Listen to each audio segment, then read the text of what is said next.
Ever wonder what it's like to be a kid again?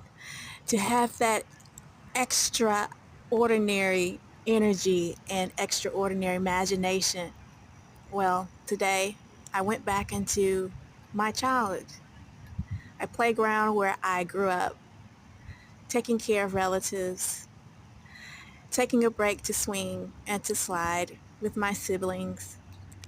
Just having a great opportunity to be a kid again was such a great mental massage today.